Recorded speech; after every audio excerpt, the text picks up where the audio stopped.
Upside Moms, I'm your host, Wendy Sparks. Today, I have the absolute pleasure of speaking with Joyce Canada, the mother of two-time champion Jordin Canada of the Seattle Storm. Let's bring Joyce on the show. So today, I would love for you to paint a picture for me of Jordin's career and where it all began. So please tell me how she took interest in the sport and where she first played. Okay, well, actually, we never knew Jordin was, actually interested in basketball. I actually worked for Los Angeles Unified School District, and I was the office manager there. And one of my office partners, she used to go out on the playground every day, and she would watch the kids play. And so Jordin actually went to the same school where I had worked, and she came in one day and she said, "Do you know your daughter is really good at basketball?" I said, "What?" She says, "Yeah, she's on the court beating all the boys." And this was elementary school. That's awesome. And I said, "What?" So she said, "Yes." So she said, "You should go out there and watch her play." She said, "But," she says, "my granddaughter played club ball. And now she's graduating from Fairfax High, and she's getting ready to go to San Diego. She got a scholarship.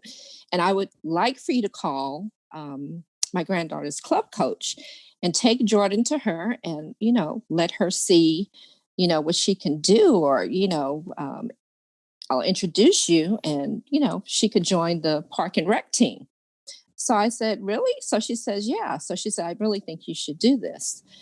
So actually we had asked Jordin, "Are you interested in, playing club ball?"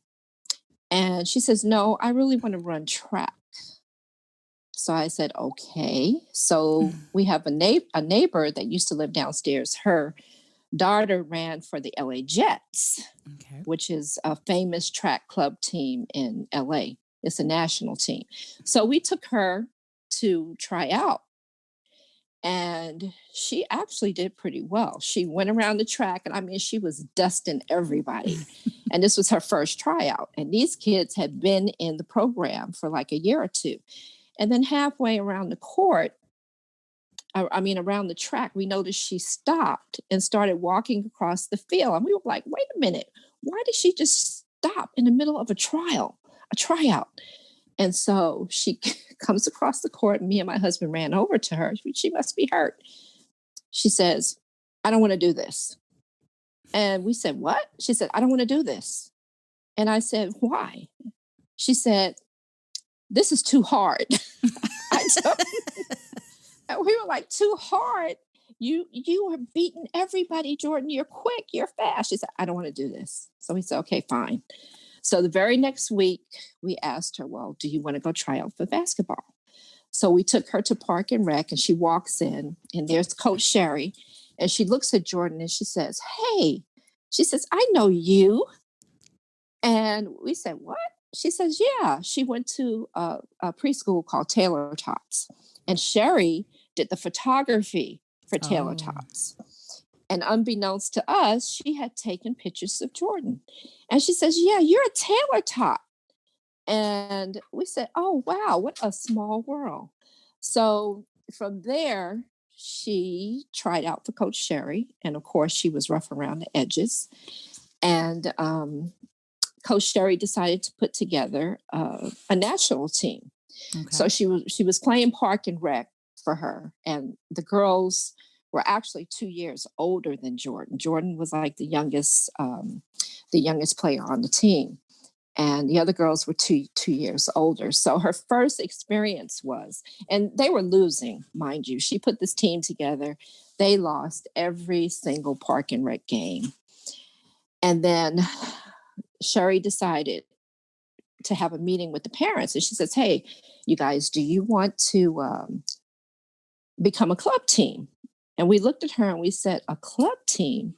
These girls are losing every single park and rec game. Why would we want to become a club team and have to pay and fundraise to travel? It doesn't make sense, Sherry."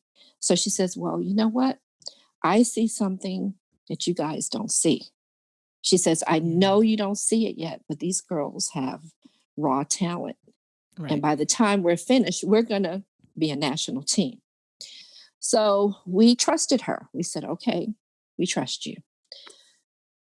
Lo and behold, finally, they got a chance to go to nationals. They were really good. They started beating all the teams around Los Angeles, San Fernando Valley, San Bernardino. And it was our turn to go to nationals. So it was a 10U nationals in Florida at, Disney World. Right. And we went, and they beat every team they played. Not only did they beat them, but they beat them by a margin of 25 points. And they also wound up going into the Women's Basketball Hall of Fame that year. So that was very, very, very rewarding, very interesting. Jordin was 8 years old when she won her first national. So that's how we actually got started. So and she was then in third grade then, right? She was in third grade. Yeah. And so what we did was we started going to nationals every single year until she got to high school. And then when she got to high school, her club team, GBL Lady Rebels, and Cal Sparks, which is another Los Angeles club team, merged, and they formed a high school team. Right. And from there, we went to, we played in tournaments around circuit. And from 9th grade to 12th grade, she got viewed. And she was offered a scholarship practically to every Division I, Division II, Division III university. And, it was just amazing to see. I still have the box of letters that, was sent to her. I think every mother does, by the way. Every mother I've spoken to, we always talk about the box of letters that we have for all these scholarships that our children have been offered. And to me, I just love it. Like I just love rummaging through them sometimes and true. Reminding my son, do you remember this school? Do you remember this school? Right. Exactly. So before that, when did she play for Team USA? Because that would have been during her high school years, correct? Right. She played for Team USA in her, I believe it was her freshman year. She went to after South Korea. She went to South Korea. No, actually she went to Mexico. Okay. They played in Mexico. That was her first tournament that she played in. And that was the 16U tournament. Right. That she got selected to go to. So that was her first experience with USA. And, that also was very, very enlightening and a very proud moment for us, because girls, they try out, they come from all over the country. And for her to be selected at that time was very, very special. Absolutely. And at that time, she was the leader of the team and she was the youngest player. So she was the youngest player. Yes. And she and Rasay Caldwell were the point guards, the 2 point guards for the team. And they're very good friends to this day. That's amazing. So it's amazing. At such a young age, how did she handle that big responsibility as the leader of the team? You know what? She has always been the point guard, even for her club team. Mm-hmm. And, a lot of responsibility has always been placed on her. So at that point, she was ready. And her first year of high school, which she went to Windward High, she had a professional coach. Coach Smith actually was assistant coach for the LA Sparks at the time. So he was a professional coach. And from day one, the minute she walked in the gym to report for her first meeting, high school, he handed every player a playbook. And they were like, what? What is this?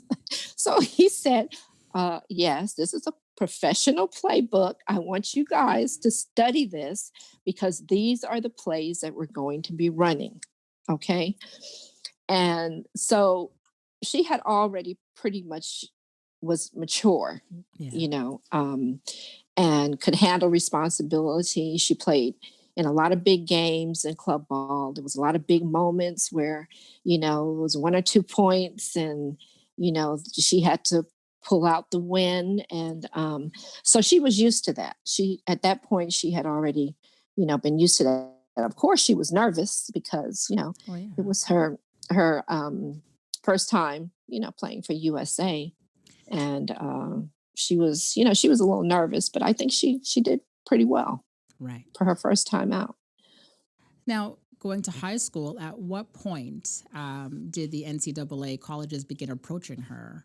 And what was the ultimate necessity that she needed from a school in order for her to choose that program?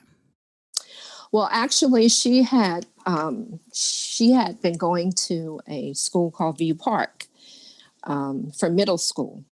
Okay. And it was a very good school. At the time, it was charter school. And, it was advised to me by, several people to move her because they had a basketball program, but it wasn't prominent at the time. Okay. And also, to move her as far as academics was concerned, because, Division I colleges require a certain academic level, a certain Yep. GPA. And in order for her to get to that point, it was advised that we, move her and try to put her in a private school or a school that would give her some recognition.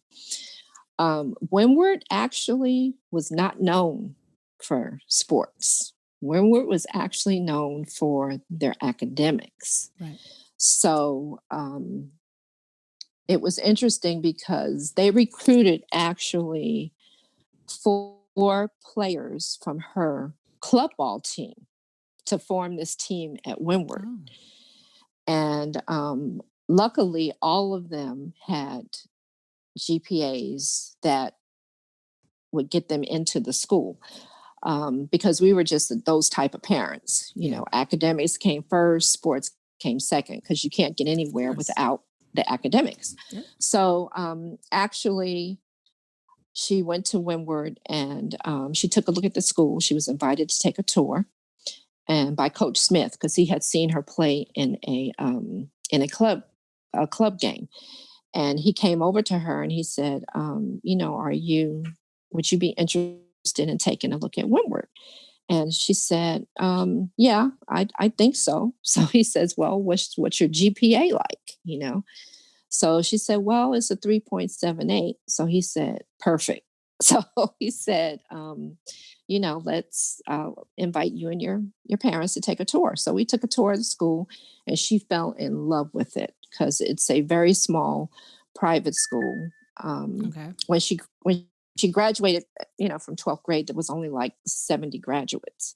So she took a look at it and she says, I really think I want to go here, Mom and Dad. So she took a test, she passed, we put her in there, and actually the 4 of them, forming the team around them, they became, it put Windward on the map as far as girls basketball. So does that when NCAA came calling? The NCAA came calling, and actually when she was in 8th grade. Right. She got her first offer. I won't say to what school because I don't think it's, it's appropriate. Yeah, it's not relevant. But she got her first offer in 8th grade. Right. And at the time we said absolutely not, because you don't make a commitment like that that early, because actually you don't know what, you really want at this point, I just want to say, it's good for you as a parent to recognize that, because a lot of parents would just jump on that opportunity right away. Like, oh, someone's calling, they think you're great. Okay. And commit. And years later, you know what I mean? Either, your talent now, the child's talent is way better than it was, say 3 years prior. And all these big schools want to come calling, or bigger schools, I should say, or different programs. Where you probably would have been, easier road to get to, say, playing pro, and yet you already have this commitment, which we know is hard to break. Exactly. Yeah. And not only that, nowadays, a lot of people commit and then they break their commitment. Yeah. That's going on right now. Yeah. But for us, we feel as parents, once you commit to something, you commit. Yeah, Your word is your bond. So absolutely. at that point, we said, you have so many more opportunities out there, and you just have to, focus and really see where you want to go at some point, and at a later stage, Right. maybe in 11th or even 12th grade. So So she chose UCLA. So what was behind that decision process? we actually was shocked that she chose UCLA and chose to stay home. Yeah. And the fact of the matter is, she didn't take any of her official visits other than UCLA. And actually, she didn't even take an official visit to UCLA. We went on an unofficial visit. And when we went to the school, of course, they rolled out the red carpet, Of course. even on an unofficial visit. And she had a chance to, to talk to several of the staff. And at the time, the basketball coach, football coach, his name is kind of escaping me now. Mm.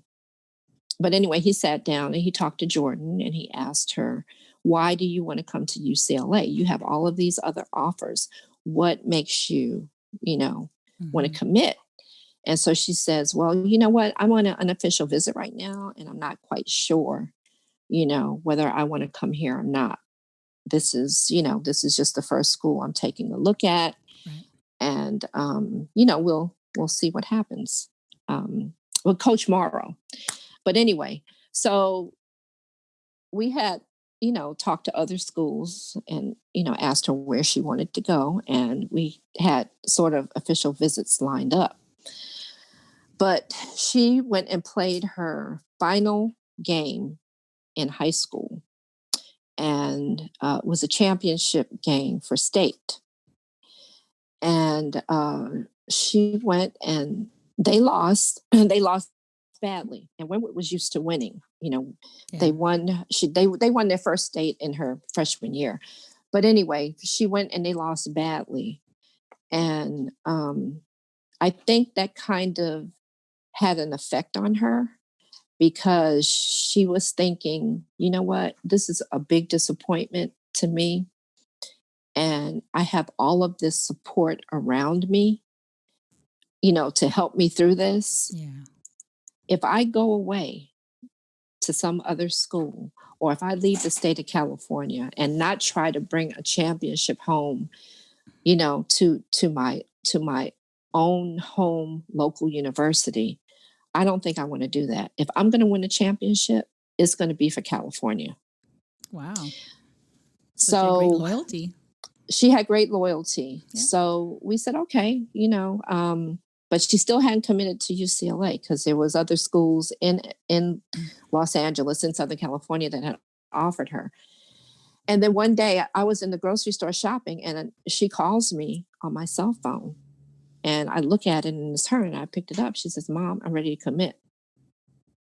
I said, commit to what? Because I didn't expect that. I said, commit to what? She says, I'm ready to commit to UCLA. So I said, wait a minute. I said, I'm in the store. I'll be home in 15 minutes. We have to Yeah. sit down and talk about this, because this is serious, Yeah. So when I got home, my husband, I, and her, we sat down, and she said, I'm ready to commit to UCLA. We said, are you absolutely, positively sure? She said, yes, I want to stay home. I want to stay local. Wow. I want you guys to be able to come and support me. I want family to support me. And, I want to go here. And at the time, Rasay Caldwell had been offered a scholarship before her. And, they were good friends. And, she had called Jordin up, and she says, hey, what about us playing together? I know we both play the same position, but, I really think that this would be a good opportunity for us, Right. and, to try to do this together, win a championship together. But it's So good that that's she how, took her time and really thought through that. You know what I mean, to make her choice, because it's yes, important. yes, she As did. yeah, you know what I mean, as the players to really stop and think what they want, and not what other people Right. think that they should do. So she really took her time Exactly. and said, you know what, let me think about Exactly. this. And yeah, her reasons to me, I think Right. they're awesome. But let's talk about her college Yeah. experience now. I mean, she was there for 4 years, but let's talk about the games and her team and her accolades and her love for the game at that point from your perspective. Her first year, it was really hard because she had been used to, playing, kind of loose and free Yeah. in high school. And, college is much more structured. So her first year was very, very difficult, and she came off the bench a lot in her first year. And she was used to being the star point guard. So that was a little bit of an adjustment for her. And her and Coach Corey, but they really butt heads the first year. And Peter and I, as parents, we never interfere. Never have we interfered all the way through her college basketball career. The coaches, that's their responsibility. They handle it. We have no say so. So, Coach Corey told her, you have to learn how to play structured basketball. And it's a process. You can either do it this way or you can choose to do your own thing. But the right way is to play structured basketball because this will take you further than any other, this will lead you to the pros. Okay. So she was upset, after the first year, I'm transferring. I can't. And we said, oh, absolutely not. You chose UCLA and that's where you're going to stay because you're not there only for the basketball. You're there for the education as well. Yeah. So her second year as a sophomore, it got a little easier for her. She started adjusting to the program. The academics for her, it really wasn't a struggle because she had went to Windward, and Windward is a college preparatory college, and they structure you for the college program, which was good. So the adjustment period for as far as academics, she really didn't have that much of a struggle. It was the basketball side of things that she struggled with. And so finally she said, you know what? I'm tired of fighting with Coach Corey. I'm going to try it her way. And when she did that, it just became a different process. It was easier for her by the time she got to her junior year. That's when she really came into her own. And she started, getting the accolades from, the Pac-12 and being noticed. And, the WNBA coaches started calling Coach Corey and said, okay, this is what we want you to prepare her for. This is what we want to see out of her game. So by the time she gets to be a senior, we want to see, some different aspects of her game so that we can draft her. But at this point, was the WNBA evident now? Like, did you, like as mom, were you sold now? Evident. It still wasn't evident to me. We always wanted her to reach that goal because she had wanted it so badly. And she made a decision, from the time she won her first nationals. This is what I want to do. This is I want a basketball career. Right. So, us as parents, it's evident. I mean, there's so many girls in this game, and there's only a few spots, even scholarships, So, we just prayed a lot. We prayed a lot, and we just said, let the process fall where it may. Absolutely. And we didn't fight it. We just went with it. And I think that was the major, the major, the really major issue, that we didn't fight against it. We just went with the flow.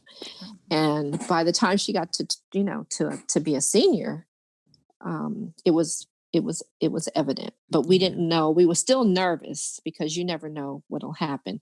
And we didn't know exactly where she was going to fall in the draft, you know. That's normal. I mean, just first of all, just to believe that your daughter's going to make the draft, I mean, that's a whole other thing, right? But at this point, now you're thinking, okay, she has a possibility of becoming a professional basketball player. So did you get an agent at this point? You know what? We actually didn't get an agent until we actually went to the draft in New York. That's when we sat down. We were looking at agents probably, I would say, the second week before the draft. We started, you know, interviewing agents. But actually, we weren't sold on one until we went to New York, and the agent said, well, I'm going to be in New York for the draft, so I will meet you, Peter and Jordin, and we can sit down and talk. Right. And we were very excited because New York is my hometown. So for the draft to be in New York, it was like really exciting. And my family was just, you know, ecstatic. And you know what? It's so funny because when she was playing club ball up to this point, my family, we would be traveling with her during the summer all around the country. And they would say, you know what? When are you coming home? When are we going to see you? And all of our vacations was on the road with her during the summer. And they couldn't understand why, you know, because I don't come from a really sports family, you know, so they were like, you know, what's going on here? What is this? This is ridiculous. What's blah, so blah, blah. special about going on What's the road? so special? Yeah. When she went to that draft, I mean, they all were just ecstatic because they watched her all play all through college. And so they said, okay, now we see it. Now we understand, you know, what the process you were going through, why you didn't come home, why we didn't see you. So all of them couldn't go to the draft, obviously, but they were watching on TV. And my sister and my niece were there with us. And we had a big party after the draft. But basically, we chose her agent at the draft. That is actually different. But what was important to you now with choosing someone to represent your daughter? I wanted to make sure that they were going to have her best interests at heart. Absolutely. Not the agencies. Yep. You know, I mean, of course, you know, it's business and I understand that, but I wanted someone who was really going to be concerned about her. Yeah. You know, and also someone who actually had played the game. That was important. So that they could understand her and help her through, you know, the rough times, because it's not always going to be, you know, it's not always going to be good. There's going to be rough patches, and you know, and we know that. So that's why we chose Tisha Pinachero. So, you know, and also when she went overseas, we also wanted to make sure that she was keeping track of Jordin and, you know, calling in and finding out how she was, and, you know. Yeah. No, of course. Yeah. And that's an agent's role. Now, right. I know how an NBA player prepares for the draft, but I'm not really too sure how a WNBA player prepares for draft night. So can you please walk me through that? Like, what did she have to do to get ready now for draft night? Like, do they have to visit, or do they have to do workouts for teams? Like, how does that work for women? Well, the only really thing that she had to prepare for the draft was preparing. It's really important that they prepare in senior year, because you kind of know the teams that are interested in her just by the fact that her college coach was letting us know who was calling and what they wanted to see in Jordin's game. So actually, it was really her job at that point to make sure that her game was patterned, you know, and prepared for the draft. Right. So by the time it, you know, so that teams could actually make some, you know, informed choices. Well, she can do this, she can do that. This is what we're looking for. And that was really important, that she prepare her game in senior year. Absolutely. Then once we found out that she was going to the draft, then, you kind of have to prepare them for the media, Yeah. what to say, what not to say. And, UCLA, I can't tell you how grateful I am to that staff because they really prepared her for the draft. They did everything that they could possibly do to prepare her so that she would be positioned in, in at least the top 12 of the draft. So then it's media. Then you have to decide, what you're going to wear.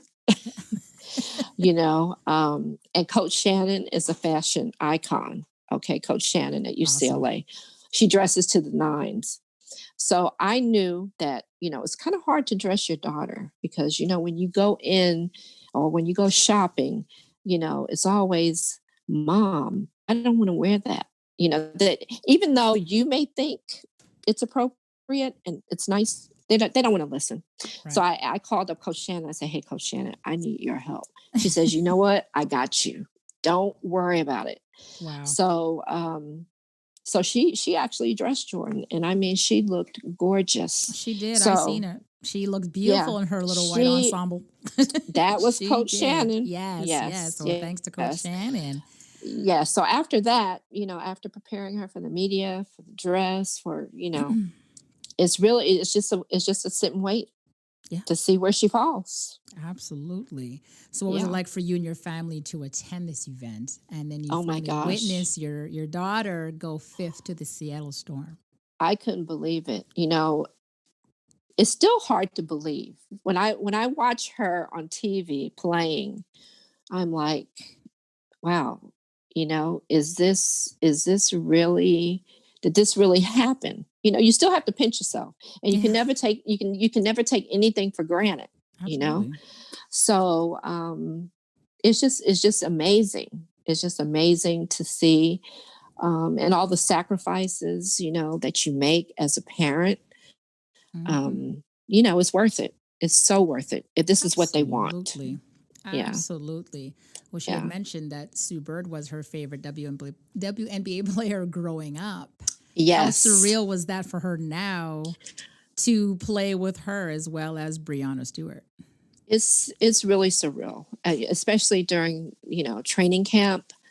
When she had her first experience at training camp, she says, Mom, I can hardly practice because I was watching Sue Bird, all the time. And, it was just very special and awesome to her to be able to play on the same team with her, as your idol, even just to talk to her. And she said, Mom, I didn't even know what to say, Yeah. So, yeah. So she said it was kind of awkward, but. Well, yeah. I mean, that's at first I can imagine it being awkward, right? But after a while, she just comes into her own person, and just Sue is now like her colleague. So exactly. So let's talk about her rookie year. What was that like? Was she nervous, and how did she eventually bring her own strengths to the team? She was nervous, only for the fact that she was now a professional, and especially playing with Sue, that was kind of nerve-wracking for her, because she knew that she just thought that they would be critiquing her game, right? And it just so happens that it was the other way around. They embraced Jordin, and they took Jordin under their wing, each and every one of them. And they said, look, don't be nervous. Just go out there and just play your game, Absolutely. And even Sue told her, don't try to be like me. You are Jordin Canada. That's right. You be Jordin Canada. Don't try to be a Sue Bird. Bring your own thing to the team. And so, a lot fell on her shoulders because she came off the bench with the second string. And, the second string had to perform, Absolutely. and she was the point guard, and she had to, to make sure that either they they maintained the lead and not lose it, you Right. know, and they added points. So her goal was to just try and do well, and to Well, listen to everything that the absolutely. coaches told her to do, Yeah. and just embrace her role, Yeah. you know. And Yeah. she did very well at that. When you watch games, you have the starters and you know what I mean, Hmm. the first starting five, and they start the game, and then you have like the second line coming, and Right. the second line, I can imagine it being nerve wracking for them because they gotta keep that momentum up.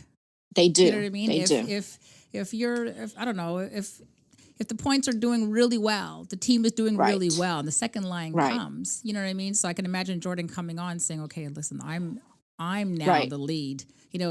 Sue Bird, she's sitting down now, she's resting, but now it's Right. about me for the next 4 minutes, let's just say.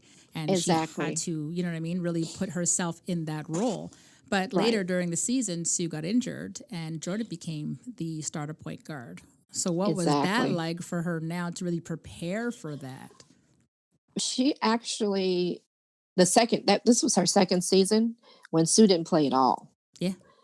And she was nervous because now it all falls on me. Yeah.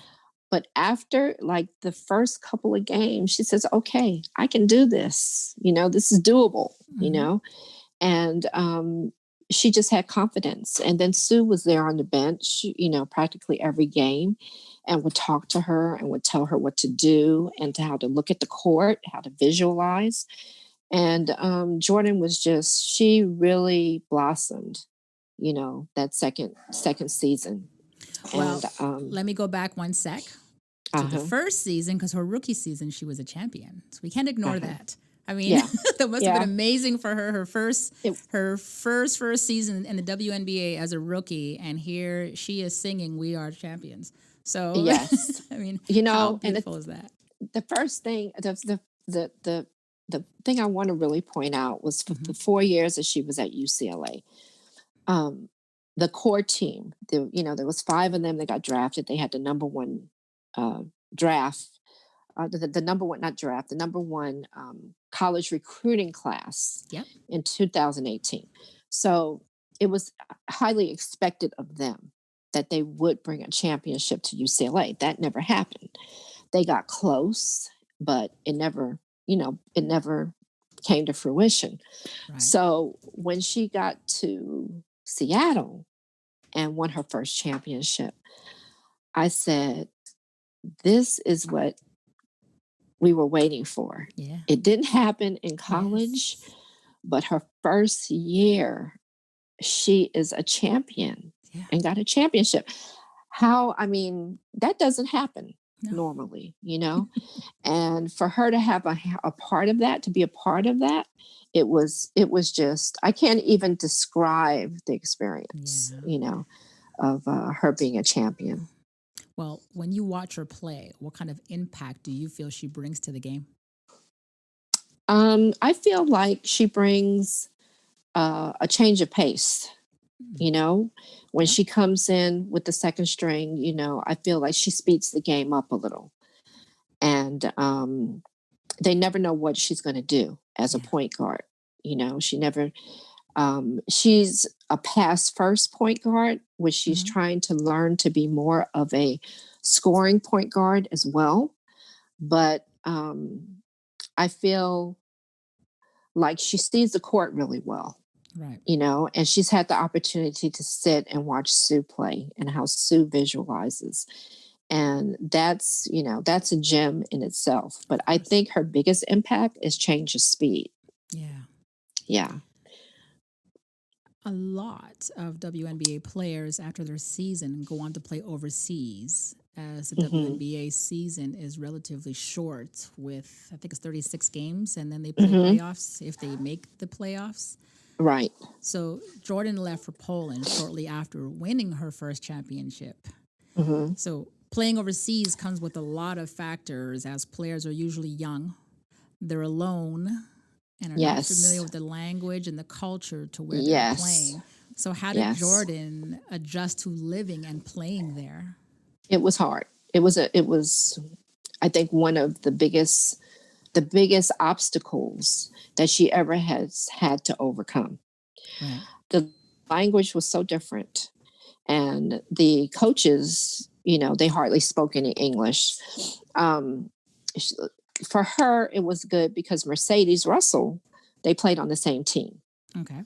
So they went to Krakow, Poland together. But in Poland, it was difficult because they were living in an apartment, and the apartments, the teammates, they were spread all over Krakow. And it was so far apart from one another that, they really, you couldn't bond. You could hardly bond with your teammates. And then to have to learn how to navigate that city was also hard. They gave her a car, her first year. So she had to learn how to drive in a foreign country. And the majority of the time she spent by herself, and it was lonely. It's a lonely experience for players. It just depends on where you go and what country you choose to play for.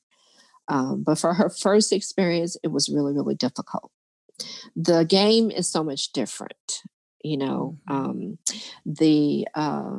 calling of the ref calling is so different. You have to learn how to adjust to the game there. It's quicker, it's faster, it's a quicker pace. And then you don't always get to start. It just depends, and for her first year, she started quite a few games, but quite a few games she didn't start. But overseas is a big adjustment. You're away from family. Luckily technology is such now that you can always FaceTime and keep in touch, but it's lonely, it's lonely. Well, my son too played overseas, so I completely understand what you're saying, because he adjusted, but it did take a while. Right. The thing is, a lot of the times he didn't tell me until way later. If I would speak to him, or we would text, or however we communicated, it was, I'm good. But then to find out years later, you know what I mean? He had a whole different perspective. It was great, but, and was the part I didn't like. Yeah. But that's a dude. He's not going to tell mom, Yeah. how he really feels. He's going to suck it up and be a man, Yeah, that's true. So, whereas, females, they're like, oh, I can't deal with this. I can't, most, and the majority of her friends, they all felt the same way. And we would watch some of her games overseas, and when they would play some of the teams where we knew the other WNBA players, we could see them actually whispering at each other, talking. And finally, someone who understands me.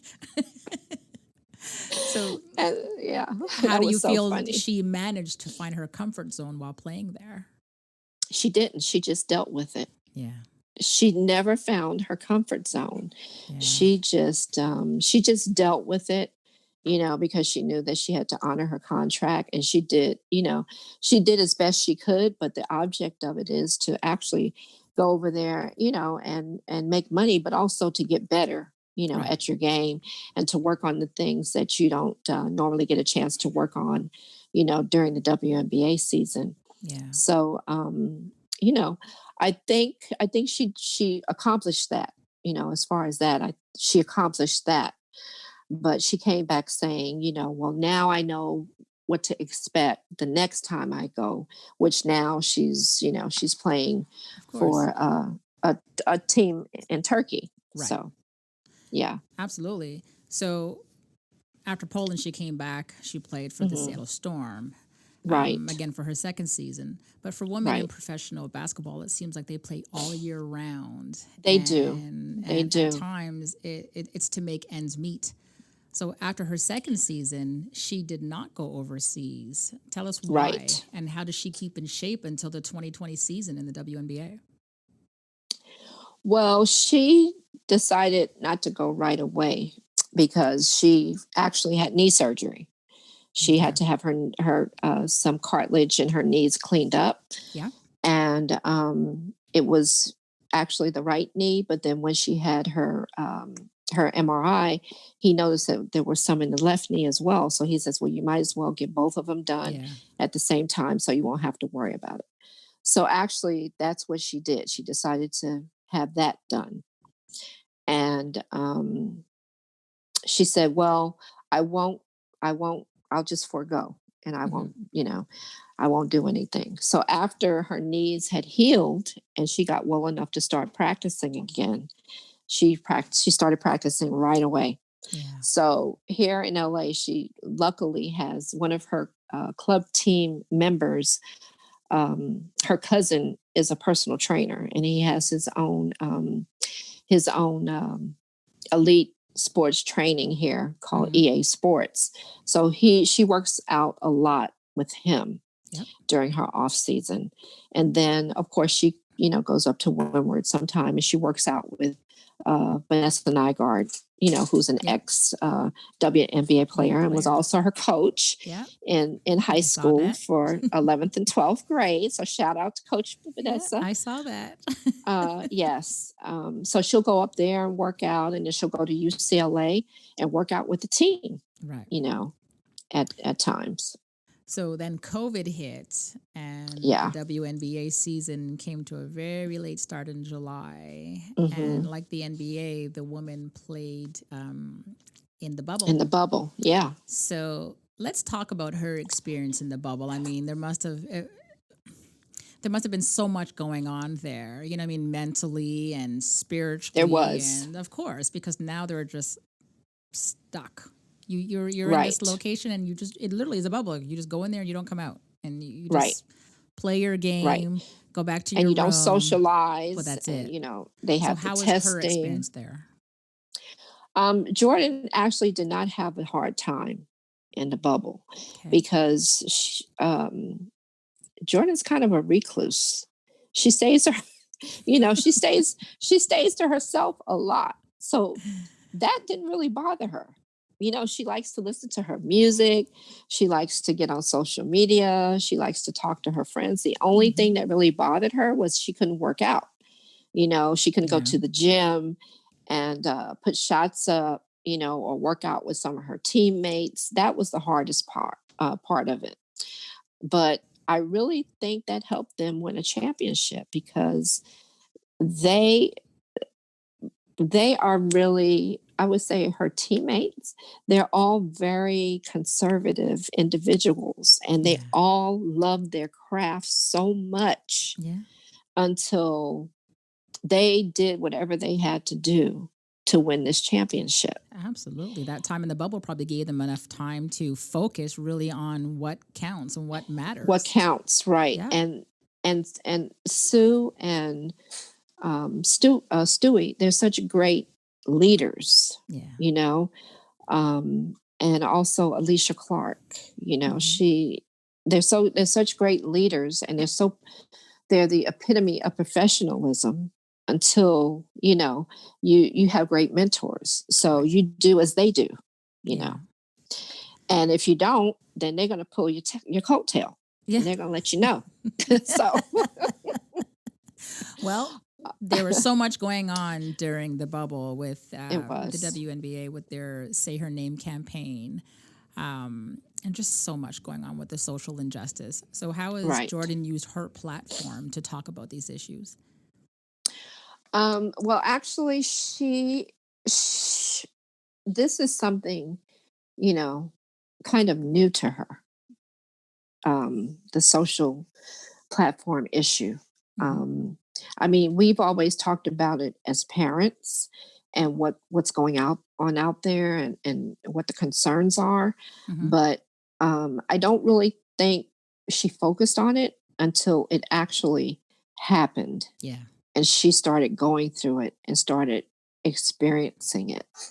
And so I think she used, Twitter as a social platform to let people know how she was feeling. And of course, the WNBA joined together as a group to express those, social concerns, whether it be how they express themselves, or in their attire, or when they were interviewed. They brought that to light in their interview, and said that wasn't really the focus. And I think Jordin really had a purpose.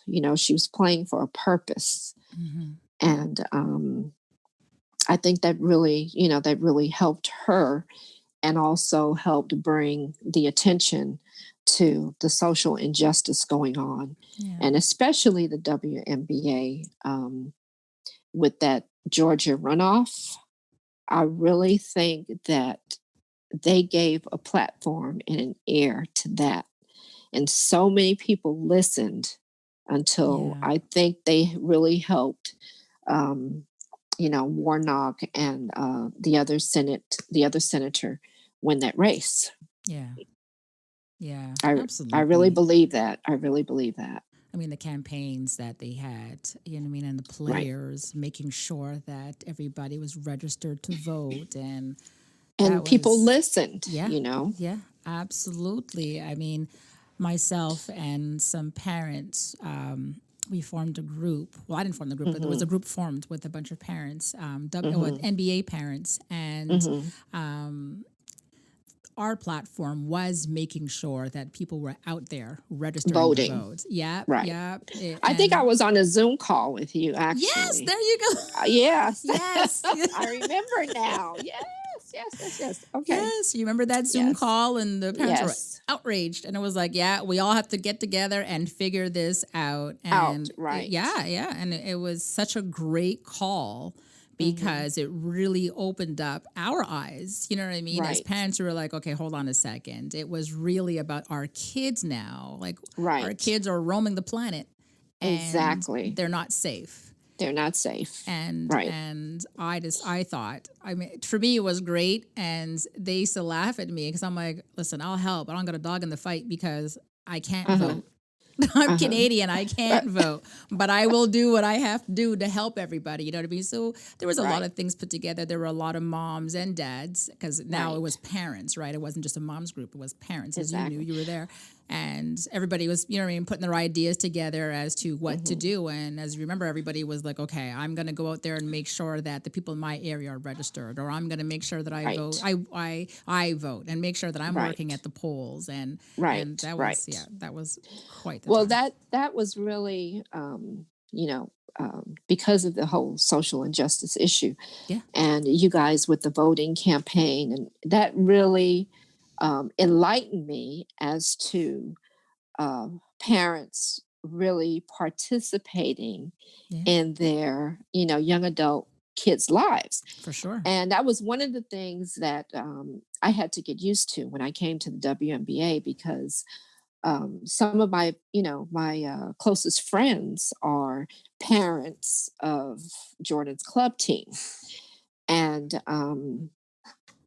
when she got to college, we even, have the parents there were close friends.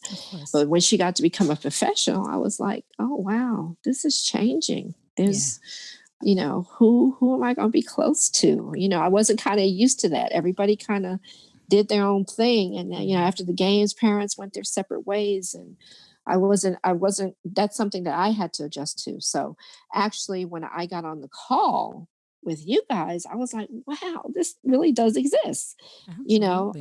NBA parents are really still involved in doing things, and with the social injustice that was going on in the voting. I just thought that was just really, really a bright spot. Of course, we were very passionate. Very passionate. About what was very going passionate. on. So yes.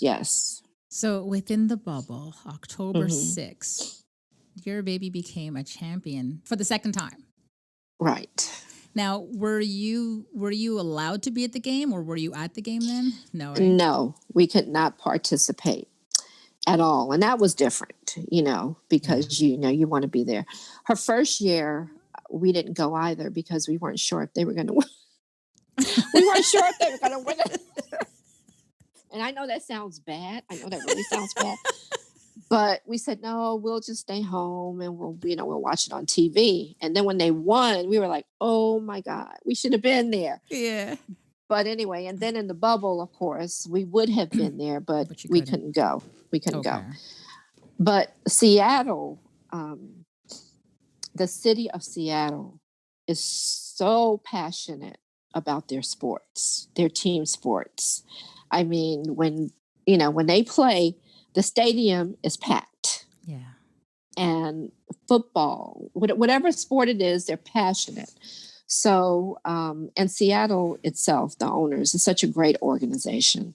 They arranged a Zoom for us parents, just in case they won, that they could put us up on the screen, and they could see us, and we could celebrate. And that happened, which was really, really good. It was just a very special moment. Even though we couldn't be there, it was almost like we were there. But it was like you were there. Yeah. So where is Jordin now? Actually, she's on break. The European League is on break right now for 5 or 6 days. Okay, but she's in Europe now. So where in Europe is she? She's in Hatay, Turkey. Okay. Which is like an hour and a half plane ride from Istanbul. Okay. Yeah. So what is that experience like for her? Like my son went to Turkey as well. So. You know what? It's such a different experience for her from Poland this time around. Yeah. The team, the team owners and the coaches, they all embraced her. They picked her up from the airport. She's living in a complex where all the Hatay teams live.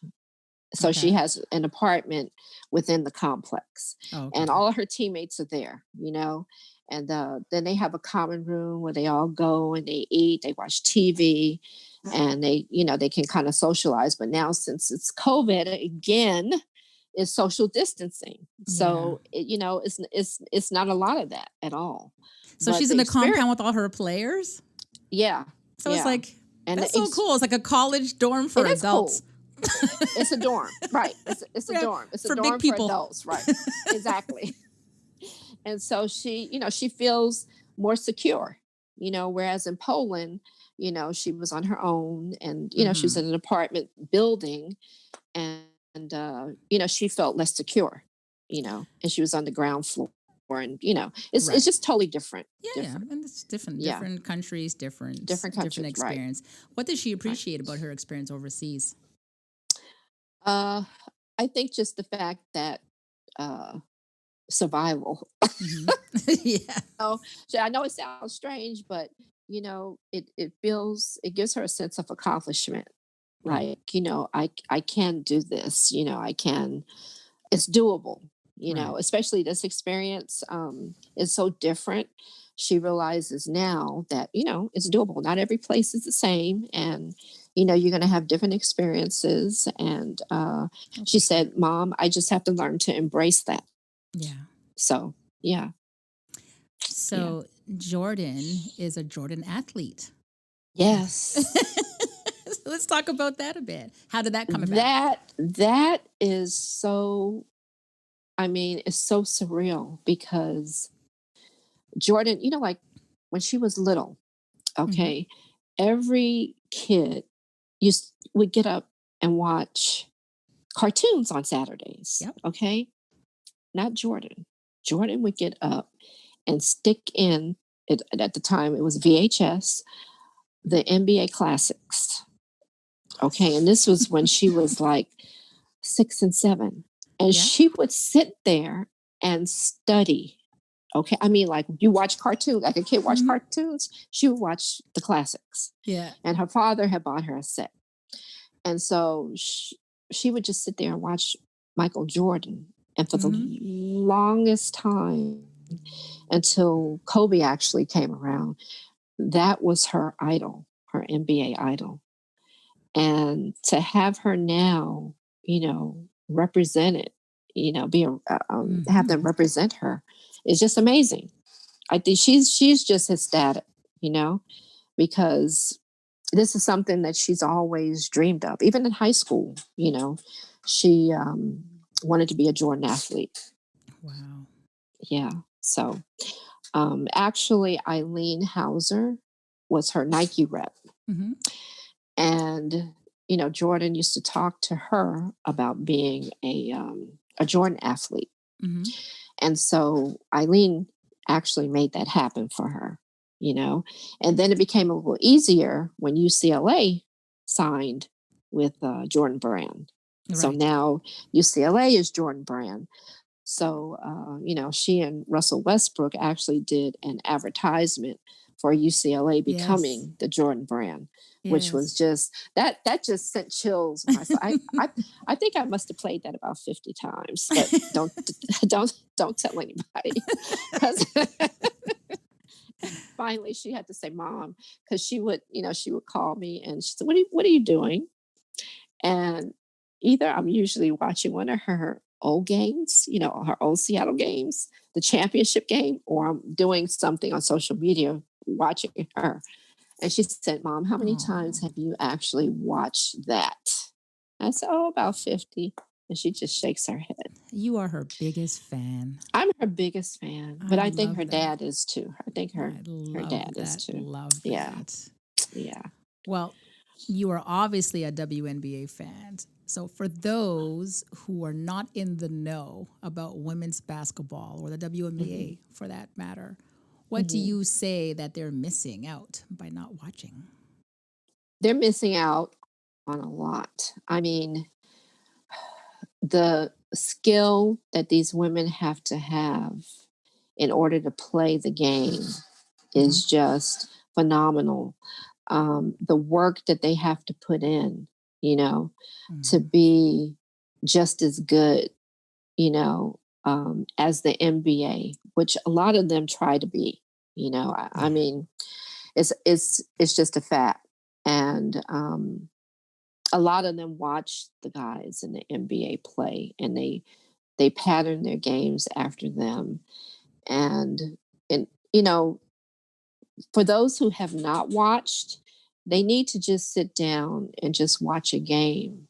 And a lot of people never, they never even think about watching the WNBA. But once they start watching it, I've talked to people, because of everyone having to be quarantined, people have had a lot of time on their hands. Right. And I've actually spoken to people who have watched the WNBA play. And they said once they watched one game and the second game, they got hooked. Yeah. Because they say these girls actually have to have skills, for sure. In order to play. They, most of them don't dunk, but they can shoot, they can pass, they, and it's with such precision, to me, I just find it phenomenal. They're phenomenal women. Well, let's learn some fun facts now about Jordin. Uh-oh. All right, tell me, Mom, what is that go-to dish that you make that she absolutely loves? Salmon croquettes. Oh, okay. Never heard that answer before. Love it. Yes. What was one item as a child that she could not live without? Basketball. Her basketball. Okay, so I was watching Jordin, an interview that she did, and she was talking about the teddy bear that you bought her. I think she said she was little. And Second she even grade. brought it to Poland, which I thought was so cute. Because I'm thinking, wow, like she's in her 20s now and she still has that for Mom. Yes, actually, I think I have her name is Lucy, actually. Oh, okay. And I bought it for her for Valentine's Day when she was in second grade. And I can't tell you how many times I've stitched Lucy up. And Lucy has her own laundry bag that I have to put her in so that I can wash her and keep her clean. But yes. Is Lucy in Turkey? No, actually, she forgot Lucy. So, but Lucy's in good hands. Oh, of course. Of course. Yes. Like, she's like part of the family. Yeah, of course. Lucy's been around for a minute. Right. So. Exactly. Yes. So, did you have a childhood nickname for her? And if you did, what was it? Uh-oh, I'm going to get in trouble. Okay. Before you say Jordin, it. forgive me. Her nickname is Hootie. Oh. And that's because when she was a baby, she would form her lips and she formed it and she would hoot like an owl. Yeah. You know, she would go I hoot, love it. hoot. So we named her Hootie. And so it stuck. And family to this day, you know, on my husband's side still call her that. And she live it. She's like, please don't let anybody know that. So I'm gonna get in trouble, but hey. Yeah. So I'm hoping that this episode has the most viewers ever in Courtside Mama history. Yes. And She'll forgive you, Mom. She'll forgive you. You know I know, what? but My motto is it's always better to ask for forgiveness than permission. So you'll be all right. well, that's true. That's true.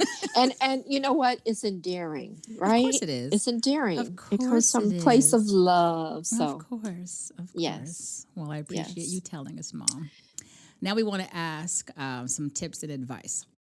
Mhm. So, what 3 tips would you give a mom who has to deal with a coaching decision that she did not agree with? My advice would be to just not say anything Yes. because when they get to the pros, they're going to have to learn how to deal with a lot of coaching decisions that they don't agree with. Mm-hmm. And they're going to have to handle it like an adult. And it's a business and it's a profession. That's right. And even though you don't agree with a lot, you're still going to have to learn um, how to handle it. Absolutely. And so my thing is don't get involved. Like I said, when we went to UCLA, I told Coach Corey, I said, my husband and I, we will not interfere. You know, Jordin committed to you. Jordin is yours. You know, as terms of basketball decisions and whatever you decide to do, this is where, we don't interfere. Absolutely. And I think that helps because when you go to college and you go to the tournaments where it's a viewing tournament, coaches are not only watching your child, they're watching you as well. That's right. And they're watching how you handle yourself. Of course. So that would be my advice. Yeah. Nobody wants to see somebody's mama flying across the court. No. I mean, I've seen it. But me too. Who do I speak to? Yes. Yeah, I've seen it. Yeah. Right, I'm like, wow. exactly. Yeah. We all just sit back and wait. Right. To see if that person she's asking for actually says me. Exactly. No, never seen that person come about. Never. So Right. So now, what advice would you give to a player about how to deal with a tough teammate? That is that's a very, very interesting question. You know what? I think that, like I said, there's adversity in everything. And you just have to find you just have to find a way, Mm-hmm. and you don't stop until you do, Yeah. and sometimes you have to be the bigger person. And in a lot of instances, especially when you are a leader of a team and you have to show leadership, at all times and be the bigger person and find something that teammate really enjoys or really likes and is passionate about, and have those conversations or try to win that teammate over by doing something, really nice for that teammate that she will love, and that's her passion. Yeah. And just try to overcome it, because it happens. I mean, it happens in every aspect of life. So Yeah, it does. Yeah. And lastly, if you could give only one piece of advice to another courtside mom, what would it be? Just support your child. Yes. love your child and support your child. You know, the decisions that they make, you may not always agree with, but support them and love them. That would be my advice. Yes, absolutely. Oh, Joyce, I absolutely love talking to you. I enjoyed this as well. You. Thank you, Wendy. I'm so honored. You really taught me a lot about Jordin and yourself and the WNBA and the process that you both dealt with, and you as a family. That's important that people understand the truth and what really goes on. I think it is. Yes. I think it is.